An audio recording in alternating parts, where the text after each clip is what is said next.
Hello and welcome back to episode 9 of What the Fundraising. I'm so excited to have you joining me today. I am interviewing Jamar Diggs, who is a YouTube marketing expert. He is going to drop some major truth bombs on what nonprofits could gain from getting their butt on over to YouTube. And here you are watching this video, probably on YouTube. So you are here and you are going to learn so much about how you can rank on YouTube using SEO. And I'm just so excited for you to meet him because he is one of the most amazing people I've ever met too. So let's just not waste any more time and let's jump right into the interview.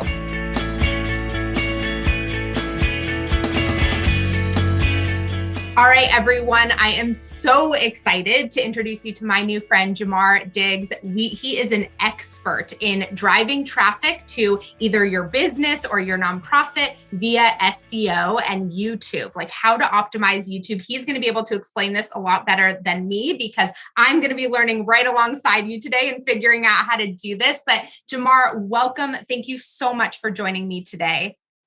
Hi, thank you so much for having me. Oh, I'm so excited for this conversation. And let's just start with I feel like I know you because I've been following you now for a little while. But for those who are getting to know you for the first time, just tell us a little bit about your background, what brought you to this moment in time, talking about YouTube, talking about SEO. Yeah, tell us your story. Yeah, so I am a corporate dropout, right? So I come from corporate marketing where my first job was working for a real estate portal marketing company for realtors. And I was actually having to manage over 250 real estate agents' accounts at one time. Oh my goodness. And I quickly became a little burnt out. And so I went to go work for a mortgage company. Right. And I did the social media there. I did a lot of YouTube there as well. Right. So before I left, I started a whole YouTube project with them. And we made a studio. We did a whole thing, girl. It was so great. And that was when I started realizing I really enjoy this. Yes, Instagram is great, but I really like this. Right. And but to ask me why I didn't just go all in on YouTube then, I have no idea. Because before then, I've had my actual business ever since 2014, right? So it was always a side business until most recently. And so when I left my job and went full time, right, I think I did what everyone else that has a marketing background did and just went with the trend of helping businesses make money on Instagram, right? And but the funny thing that was going on there was I was still posting on YouTube. Oh my gosh. I was still posting on YouTube and I was still getting clients from YouTube, but I was teaching people how to get clients from Instagram on YouTube. It was just such a thing. It was such a thing.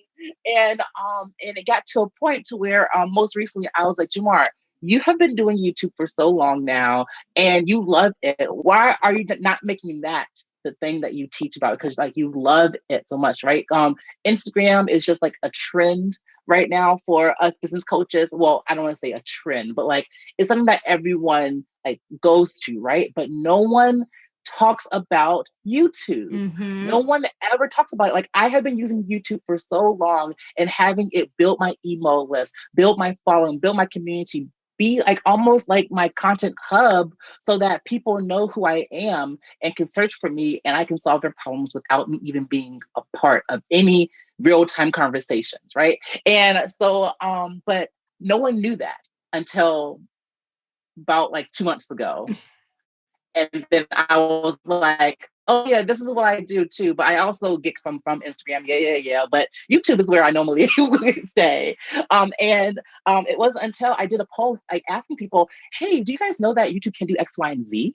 And they're like, no, what are you talking about? You mean I can be noticed by certain keywords? You're telling me that I can be found very easily?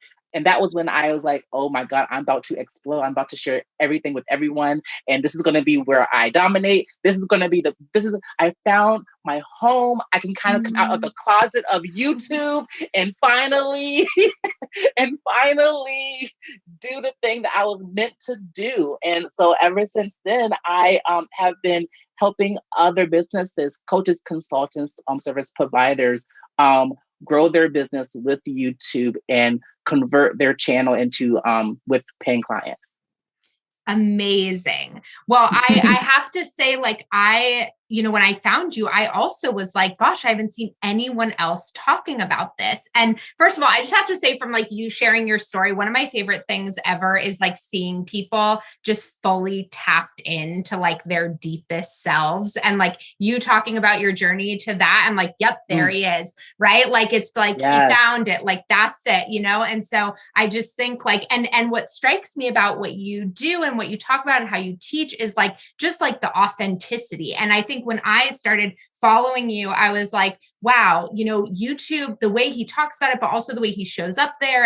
And like, it does seem like YouTube is a channel to maybe be a little bit more authentic. Like, you can show up in a bigger way. You can have like some longer form kind of content. You don't need to be like, I'm never going to get the like pointing reel thing. I'm just never going to be that person. Right. Or like the jumping in my clothes change. Like that would take me a whole day to figure out how to do that. But I do feel like YouTube gives me a space to maybe like be visible as myself without needing that same kind of like, clickbaity visibility. So, and it feels like that's part of what you're saying too.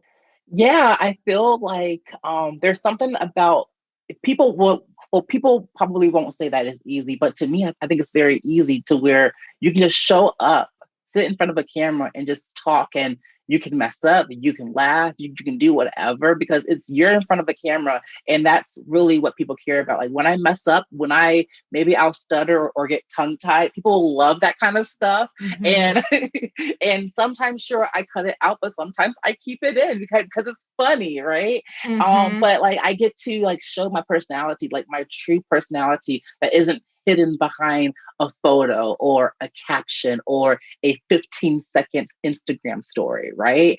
Or a reel that I have doctored up so much to not really, to like, people don't really, don't see the real me, right? And so it's something about how easy it is to just cut on your camera and just talk and teach and share your expertise and share your value that makes it so appealing to me and so easy. And there's something about how easy it is to build trust with a platform like that too, right?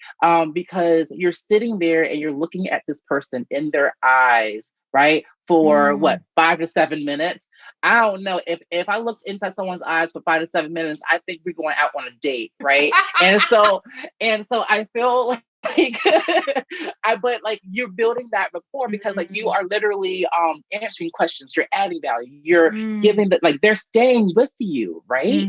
And so you wouldn't be looking at someone and not liking them after 7 minutes, right? You just go on to somewhere else. Right. And so building that know, like, and trust factor is so much easier when it comes to YouTube because they're much more quality people.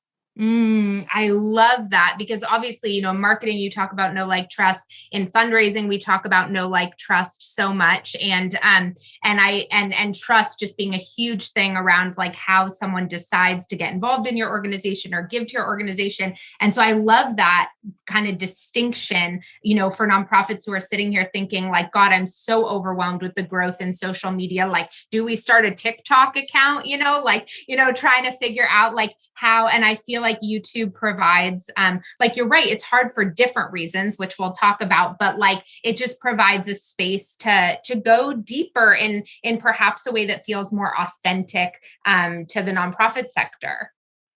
Yeah, for sure. So tell me a little bit about like, what are your kind of top suggestions around how someone, be it a business entity or an individual, because it all relates to nonprofit, like how do you suggest they start around like posting on YouTube? Like what types of content should they be thinking about as like the appropriate content for YouTube? Yeah, so there's a certain way that I always suggest doing this, right? And so I have to say this spiel because I say it on anywhere that I go, right? So YouTube is a search engine. It's actually the second largest search engine and it's owned by the first largest search engine, which is Google, right? And so the purpose of a search engine is to deliver us the most accurate information possible, period. That is their job. That is the robot's job. If it's not doing that, if I'm trying to go to a golf course and you take me to a zoo, I would be pissed, right? That is the issue, right? Like that is the point. Like their job is to give them is to serve the searcher the most accurate information possible. Okay. And what that does for us as the like creators, as the business, as the nonprofits, that means that we have a chance to be discoverable, right? But to the right people. Okay. And so with that being said, I always recommend starting out with educational content first, right? Because that is one of the most searchable and rankable pieces of content out there right now, right? Because people are using Google and YouTube as search engines to find answers to problems, to find answers to questions, right? And so we need to be able to give content that is answering that question, right? Maybe in the nonprofit sector, it's not a pain point or it's not a actual like problem, but it's a question of what they're of like what is on their mind, right? They're researching that, like, why should they be giving, right? Well, let me figure out what is really the statistics of this issue that is going on in the world, right? Like, like think about it like that, right? People are searching for that because I know before I give my money to anyone, I want to know, like, how bad is it? Totally. No. It's such a good point because my guess is that most nonprofits, if they think about like YouTube, they're thinking, okay, if we're going to get out there and be visible, what we need to be showing is like the impact of our work or like this like story, outcome story of what we do. And what you talk about that I love is like, you know what, in order to get quality leads, which for a nonprofit is like a funder, right? So if you want to get a quality funder, they need to be coming to you and ready to donate once they already have a good understanding of the problem. Like them going to your donation page on your website before they really understand the problem that you're working to solve, that's not a quality lead. You talk about that, in terms of like service providers, like your issue, like I think this was a few days ago, you talked about like, it's not a traffic issue, it's a quality traffic issue, right? And so, and that YouTube is, look, I'm learning. But and so I think that's so true for like nonprofits to be thinking about too. I think they focus all of their time on the solution that they're providing with, and maybe not all of it, but maybe 25%. And there's a huge like funnel that needs to be built around educating people around the problem that their organization is out there to solve. Yes. And so that is the biggest content piece that I recommend nonprofits do, anyone do, right? And there's two more.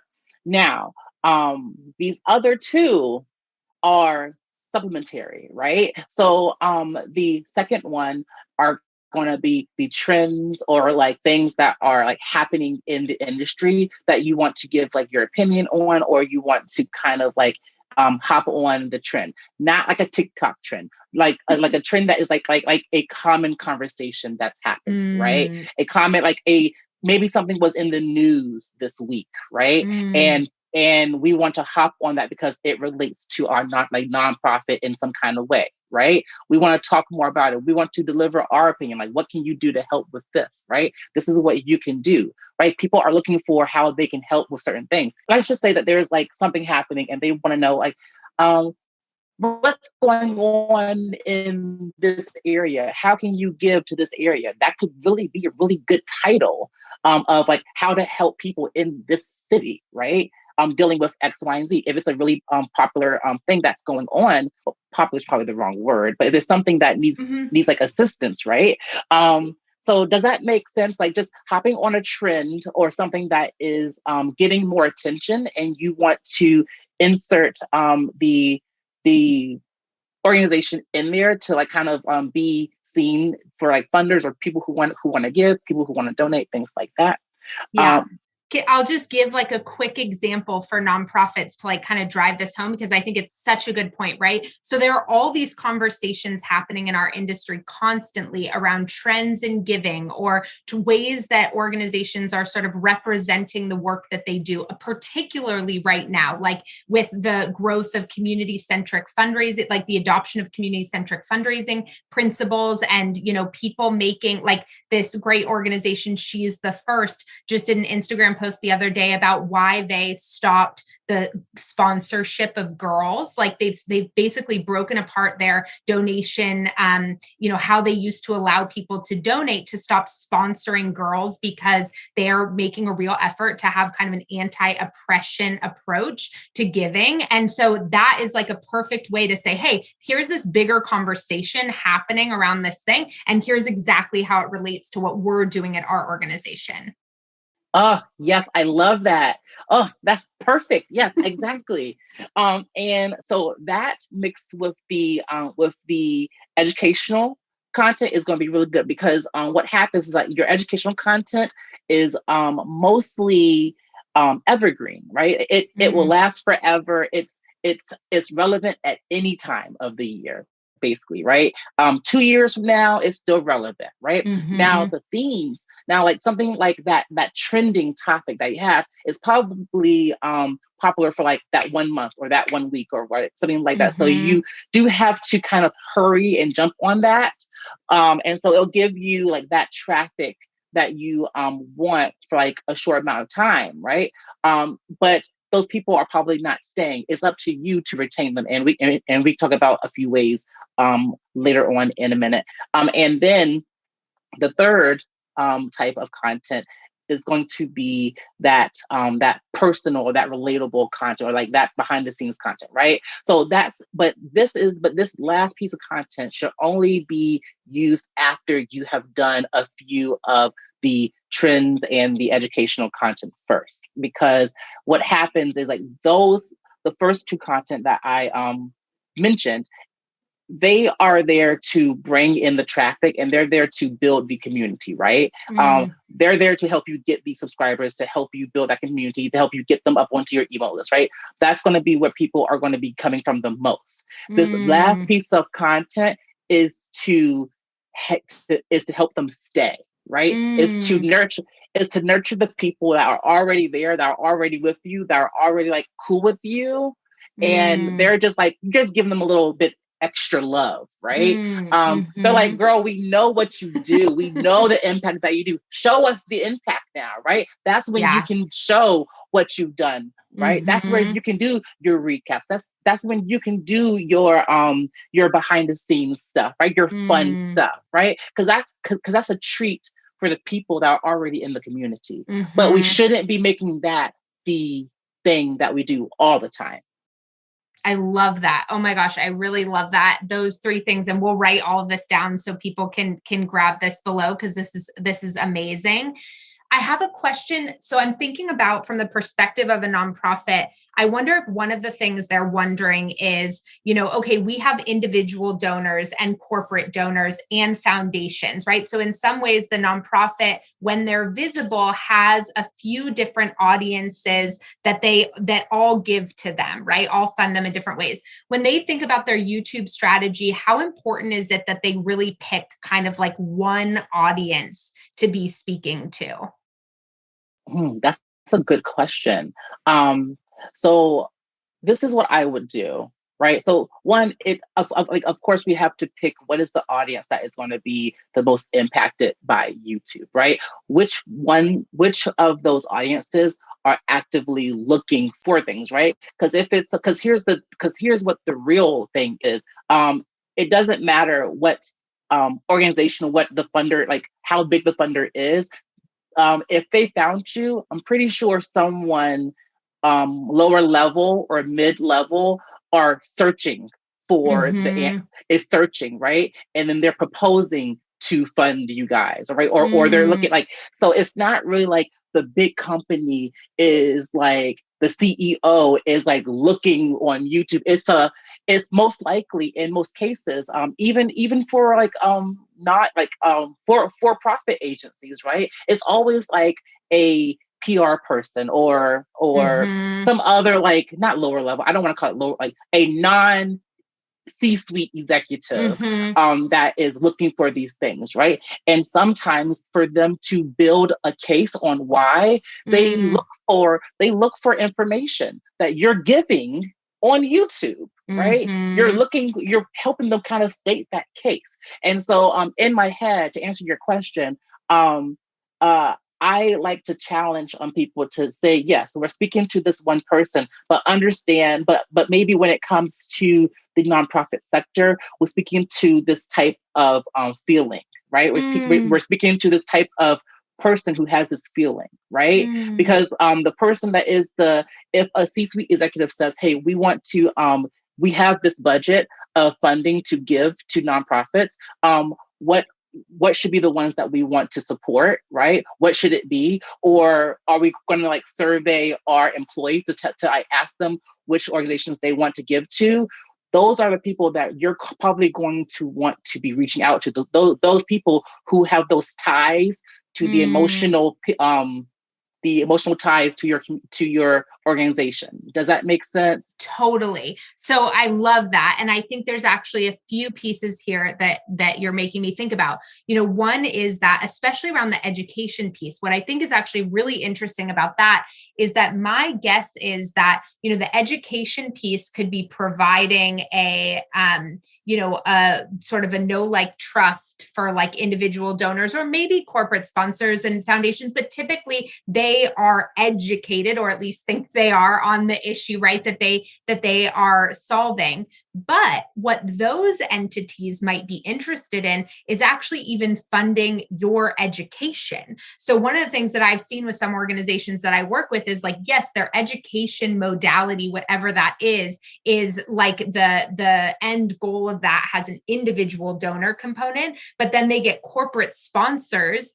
to capacitate their creation of that educational content because they also want people to be educated about this issue. So I think what you're really pointing to is like, look, I mean, I love going back to that question of what are people searching for and how does that relate to what you're putting out, right? Like, I think that is just such a good, like, fundamental question to be coming back to. And then if you're like, okay, well, this really only, this really speaks directly to our individual donors, then okay, then have it be a strategy related to your individual donors. And if you have a video then that like goes wide, people go wild for, send that link when you're asking for sponsorship of your education with these other, entities, and sort of leverage, show people what you're doing. Because that's another thing that you're making me think about is how much YouTube can demonstrate the work of nonprofits. In the service provider sector, you and I, we're out there teaching all the time for free, right? So that people have a sense for who we are and what we do. And they know that, wow, if I got that from him for free, like just imagine what his paid services are going to do. And I think that is true. Nonprofits have not figured out, from what I've seen at least, really how to like crack that like you're trying to get funders to fund your education around X, Y, and Z. Get out there and start teaching on it. Let them watch you. Let them see how you build an audience there. Let them see how you're respected in that space. Like that is just going to go so far in terms of the way it supports your organization. Oh my gosh. Yes. Oh my gosh. I have goosebumps. I just think you are tapping into something like that is just so necessary. And I haven't seen anyone talk about it in the nonprofit. So I'm just really grateful to you for like dropping all this wisdom for this community. Oh my God. Yes, of course. I just, I love like new ways of thinking of like how to use YouTube, right? Because it's more than just the beauty gurus up there. It's more than just a place where kids can like watch YouTube Kids so that the parents can just kind of do their thing, right? It's more than just that. It literally is a search engine. It's a place for us to be discoverable. And like being creative like that Mm. really makes a difference in any organization, really.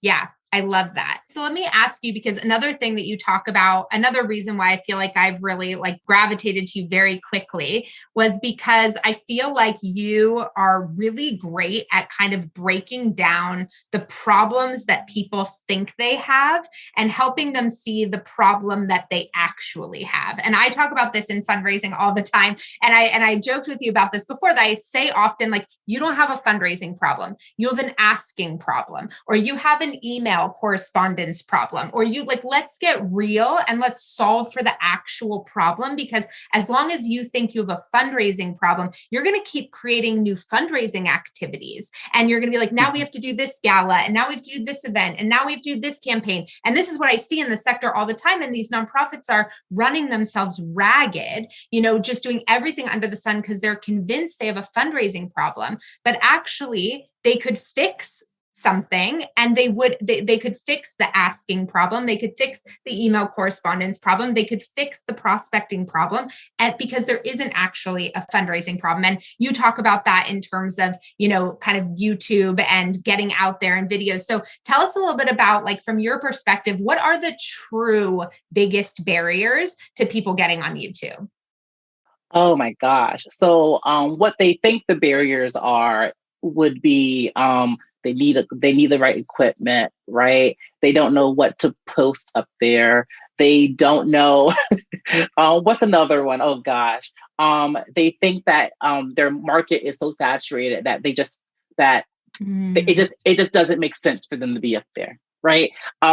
Those are like their barriers. Like they just feel like, oh no, I can't, right? Or they think that they're maybe like camera shy, or like they just don't feel good on camera, or things like that. And so what I like to say is, there's nothing, the thing that I hate the most is when people say that they cannot do something, right? I cannot stand that, because I don't even I have been through so much in my small life where I had to be resilient AF. And so when I hear that you can't hop on a dang camera and talk to it, I am like, we have some issues here. And I'm like, honey, I'm like, wait a minute, okay. But what the problem is that they get in their own head, right? And so when I hear, oh, I'm just not really good on camera, oh, I'm just so nervous, I just couldn't do it, it's just too much. It normally are the people that are perfectionists, and they perfectionist themselves to death. They literally do, right? Even I'm one, but I had to get over it. And so what happens is that they don't have a plan in place. That is the issue. Perfectionists thrive on a plan, right? So if you're sitting here telling me that you just want it to be perfect, I'm going to ask, okay, so cool. So what's your plan to make it perfect? And then they're like, oh, damn. And then they're like, right? That's kind of what happened. And so what I always go in and say, like, then you need to have a plan, right? You need to have a plan of what you're going to post that day. Like, it just comes to being prepared, right? And so for me, I used to be very, very afraid of like going live. I used to be afraid of like doing these things because I would just shoot from the hip, right? And then whatever happens, right? And then I hate the finished product because I screwed myself over because I didn't prepare. And I know that I like to be prepared. I'm like stuttering. I'm saying all the time. I'm doing all these things, right? And so what I always recommend is do what you need to do. Like actually make a plan. Make a whole plan. What do you want to say in your video? What is it that you want to convey in this video, right? All the way down, fill it out for as much as possible. So the way that I teach my class is that I have a scripting formula, right? And so for example, I have like this, it's like a HIT formula, right? And so for the intro, the H stands for hooking them, right? So hook them in the first couple seconds, right? Start it off with like maybe like a question or something that like makes them think, right? Something that like kind of like shocks them a little bit, right? And then the I is where you introduce yourself, right? So we don't want to start a video that's saying, hi, my name is Jamar. I do YouTube. I do X, Y, and Z. They don't care yet. They search for an issue. Tell them, like, ask a question that relates to the issue to let them know that they're in the right place, right? Make them know that they didn't get catfished on YouTube, right? So, because that's what we're thinking. We're clicking through so many videos to make sure that to find the right one that is going to answer our question. So in the first couple of seconds, let them know that they're in the right place, right? Mm-hmm. And then introduce yourself. Say, I'm Jamar. I help X, Y, and Z do this, right? And then the T is for the transformation, right? By the end of this video, you're going to be able to know X, Y, and Z, right? Let them know what they're getting out of the video before they get to the daggone middle, right? Mm-hmm. They need to know, right? So let them know in the first 30 seconds, like, what is it going to be? Like something very, very simple. I'm going to make this up if you don't mind me just doing this real quick. No, do it. Something like, are you struggling on YouTube? Do you know what to post? Whatever, right? And then say, I'm Jamar Diggs, and I help coaches and consultants get clients with YouTube, right? And in this video, I'm going to show you how to do blank, right? So that way, by the end of this video, you will have everything that you need to make sure that your next client comes from YouTube. Or, that was very, very ugly and vague, but like, no, but it makes total sense. Totally, right? Totally. Yes. And you're saying something, I just want to say this really quickly for the nonprofits listening to this, that I can imagine that you're going to have a big desire to share the mission statement of your organization and all the programs that you do. And what I really want to encourage you to do is to follow this formula. Like, are you looking for answers about blank? My name is Mallory from blank organization. And by the end of this video, you're going to have an understanding about the interaction between blank and why that matters for blank, right? Go. And then at the end, you can say, you want to learn more about our organization? Please go to blank. So because one of the thing I love that you're saying that really overlaps with how I teach, inside my course, Power Partners and everything, is about lenses, right? So often people go on camera thinking about things through their perspective, right? They're like, I want everyone to know, about this great 7th grade math program that we have, right? So I want everyone to know that. So I should tell them. And it's like, no, they came to you, like, going back to your thing. Like, I'm going to put that on my wall. Like, why did people show up on that video? And that is just so brilliant. And I think, honestly, for me, even thinking about YouTube as a search engine, which I don't think had been in my brain until you said that, I'm like, boom. It's just wildly different. Just with that reframe, how differently I'm already thinking about the purpose of it. Yes. And the beauty of it, I mentioned that YouTube is the search engine, right? But the other half of it, we can't deny the other half, which is it is still a social media platform, right? But it's just more of a search engine, right? And so sometimes the social media side takes the back end. We like to think that, but really the social media side comes in when YouTube is going to reward, any social media site. The goal of that social media site is to keep people on the app for as long as possible. Okay. So what does that mean for us? That means that along with us optimizing our videos with the right titles and tags and description for to be found and to be discoverable, we also need to make really good content in order to keep them watching the video all the way through, right? At least 50%, right?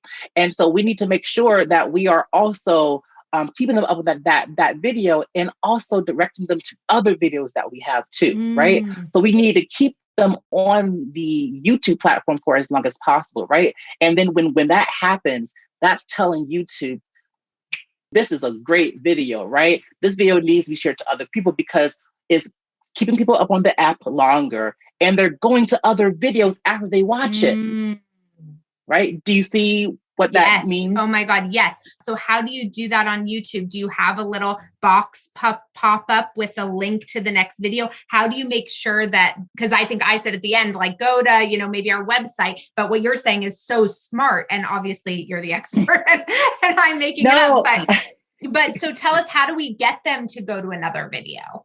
Yeah. So it's very, very easy. It's in the settings. Like literally as soon as you upload your video, you have to fill out all these fields, or you should fill out all these fields. And so there's this, so there's two ways for you to do this. So the first way is called an info card. And so an info card is something that can just, that it links, you can add a link to a video while the video is playing, right? And so what happens is while you're watching the video, this little thing comes over your screen and it says like the suggested video that they link to this video. And so what happens is like and that's very helpful if you're talking about something in this initial video and you've already done a video about it before. You can say, I talk about this way more in detail in blank video. You can click the card above to watch that after you watch this one, right? Or you can say, today we're going to be talking about X, Y, and Z. But before you hear about this, and if you haven't watched this other video, it's very important that you do that and then come back here, right? It's say that if it's like something that is very important for them to watch, you can link that card so that they can watch that video and then come back to this one, right? Now that's how cards work, and you can do that for individual videos, or you can do that for entire playlists as well, right? And then at the very end, the last 20 seconds of a video, there's this thing called an end screen, right? So doing the end screen is kind of like, what are the call to actions that you want to happen, right? And so for newer accounts, you can do either your subscribe button and two other videos that you want to recommend, right? And so and then you'll just be able to just add it just like that on the end screen. So there are two options there: info cards and end screens. Amazing. Okay. I just think that's such good, like tangible advice. And what I feel like you showed there and just like going through that with me for a second is like the answers are there. I think like going back to what you said before about the perfectionist tendency, this is something I also coach around a lot. And there's just a lot of, fundraising in general and the nonprofit sector in general is just kind of, clouded in a lot of fear. And it's not, misplaced fear necessarily. Like it's a really challenging sector for a number of reasons, and sort of the history of the nonprofit sector and the history of giving and money being as taboo of a subject as it is. These fundraisers, who I really feel like are like unsung heroes, right? But they deal with a lot of rudeness, or I'm sure you can imagine what people inviting people to deal with, right? And so that leads then to this like cycle of perfectionism, right? Like I'm sure there are people listening to this right now who are like, well, I really want to do that, but like I'm not the expert in blank. So how could I ever make a video that was educational about the topic, because I don't know everything? And what if I say something wrong or something that's not good enough, and then someone calls me out on it, and then a donor doesn't want to give, right? They just like immediately go down and spiral through like the perfectionism of all of it. And I think, something, I didn't tell you this before, but before I, really launched my business in a big way, I recognized some of these patterns in myself. And I hired a visibility coach. I said, you know what? Like I am nervous about being visible. And I can tell that I'm nervous about criticism, and I'm nervous about, I want to be liked. And, all these things that were really holding me back from like launching in the way, doing what I knew would transform this sector. And, so that's one example of kind of like solving for the actual problem, right? The actual problem, I would have told you all day it was about my camera.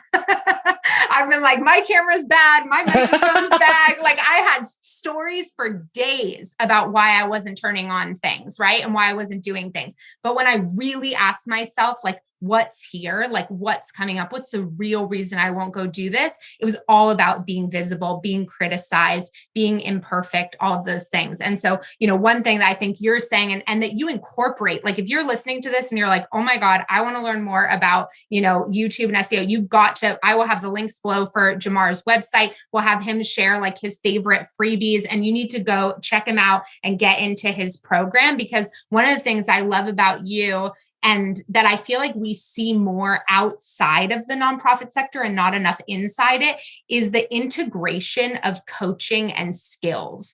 And I think you do such a good job being like, yeah, okay, here's how you do that post thing or whatever that leads you to the next video. But also, like, let's make sure that you're not getting hung up on X, Y, or Z thing, because like I'm seeing that kind of lack of action there. And I think that actually has nothing to do with the technology. And so I just love the way you like bring it together like that. Thank you so much. I really love doing that, right? Because like, I feel like, yes, I'm a coach, but I also have this skill set that like, and you just can't have the skill set and like, because there's a lot of other things happening in our brains, right? Like, that's why it's so hard to just do it, right? Mm-hmm. Anything that we do. So yeah, thank you. Yeah, no, I totally. And, a lot of the other folks who are coming on this podcast are like, BJ Fogg from who wrote Tiny Habits is coming on to talk about habit design. And Dr. Ethan Cross, who wrote Chatter, is talking about kind of the inner dialogue in our head. So it is all these things, right? All these things that relate to fundraising, that relate to being our authentic self, that relate to being visible, that truly make good fundraisers. Everyone tells me like, oh, I got to go to that grant writing workshop. And I'm like, that's not the problem. It's just not the problem. Yeah. Yes. And like what happens is like, we also have like, it's like not only like visibility that is like the issue, it's also like that comparison syndrome of here, like they see other people doing it well. And then they think, I just can't do it as good as they can. So then why try? And that's the most defeated response ever, right? I'm like, no, you have an opportunity to do it better. But you don't even need to even do it better. That's the fun thing. That's the better thing. You don't even have to, because they're fundraising their own stuff and you're fundraising there's enough people in this world. There's enough views in this world for both people to benefit and to be profitable, right? And so I think that we forget that too, to where it's like, let's like kind of mind our own business, right? And just get to work. Right. Because all of this other stuff about like, think about this, like think about, it's sad. Right. And I think it's so funny whenever I think about it this way, but, imagine the stuff that we say about like us working in this sector. Right. Imagine if we were kids in preschool, right? And, we were comparing this to playing in a sandbox, right? Or playing anything, doing recess, right? We're saying, I don't want to play kickball because Billy's better than me, right? And you're like, if you don't get your butt out and play some ball, right? It takes more than just Billy to be on a team. You go, totally. Right? And so it's like, but like to that kid, the kid thinks that it's like the biggest issue in the world, right? But on the outside, it's like, no, it really isn't. That's how it is when we're adults, but we just don't think about it that way, right? We think our problems are much more bigger than what they are, but it's not, right? It's our own mindset, right? And so I hope that analogy was like helpful, because like that's really what it is, right? It's really like that whole comparison and that whole doubting ourselves. It doesn't change; it just evolves.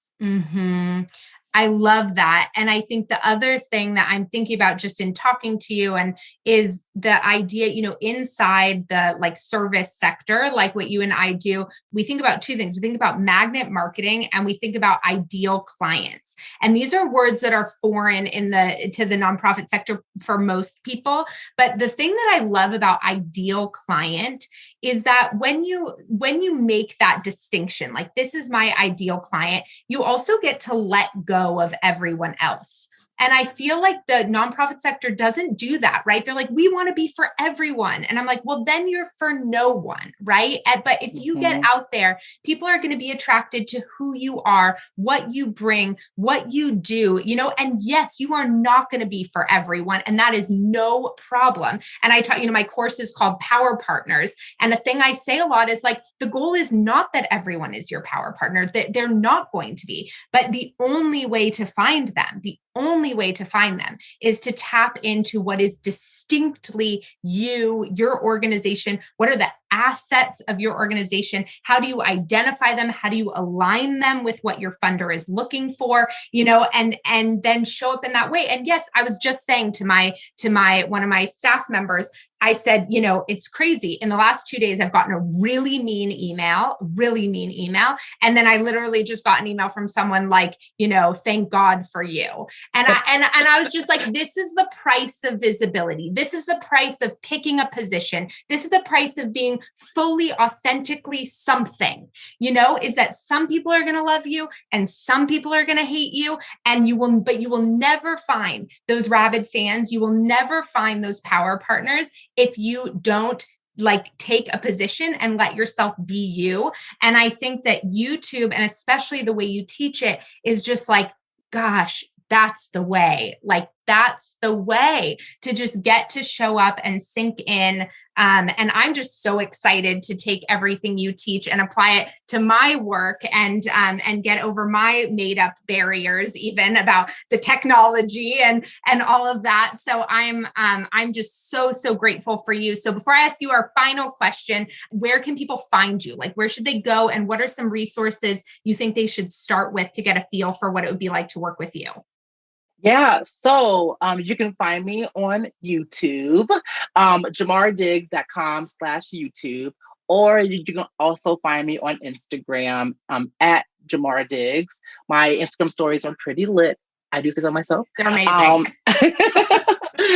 And if you're looking for like a little glimpse of how it is to work with me, or like a little bit extra like value, I do have a free resource. It's a YouTube starter guide, and it's about like a 10-15 minute video where I walk you through some things to highlight while you're getting your YouTube channel up and running, right? And so I kind of cover those things. So if you're ever like kind of thinking about starting YouTube after this podcast, then definitely download that freebie, because that way you'll know exactly what you need to do in order to at least get it up.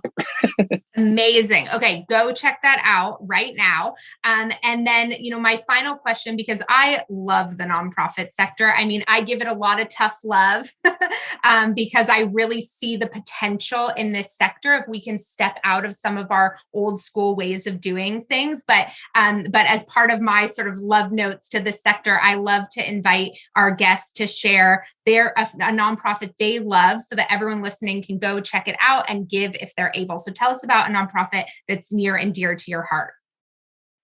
Yeah, so I love the LGBT Life Center in Norfolk, Virginia. That's where I am from. And they do such a great job with the LGBT QIA plus community here.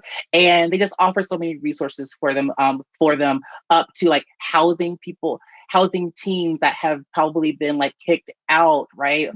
All the way to like HIV testing, right? And clinic support, right? So they do so much for people because they just do so much. And I just would like definitely invite everyone to kind of just take a look at their mission, take a look at what they do and how they impact the world, and definitely give if you can. Yeah. And I'll make sure those links are below too. So thank you for sharing that. I'm excited to go check them out. And just thank you so much for spending this time with us today and dropping so much knowledge in this short call. I'm excited for everyone to implement everything you brought up. Yes, thank you so much for having me. Okay, you guys. Wow. I just learned so much about YouTube for my own business and for the nonprofits that I work with. I am so excited to think about how the organizations that I support can strategically use YouTube. Okay, you guys. Wow. I just learned so much about YouTube for my own business and for the nonprofits that I work with. I am so excited to think about how the organizations that I support can strategically use YouTube to design educational content that's going to drive more funder awareness around what it is that they do. Isn't Jamar fun? I'm sure you love him as much as I do, and I am just so thankful for you for spending this time with us today. I love my listeners, and I am so grateful for you and everything that you do to make this world a better place. If you want all the show notes and key takeaways from this, head on over to malloryerickson.com/podcast. You'll find everything there. Plus, you'll get links to all of Jamar's goodies so that you can find out what it looks like to work with him as well. And if you miss me between episodes, the place that I hang out the most is on Instagram at @whatthefundraising_. So come say hi, and I cannot wait to see you again next week.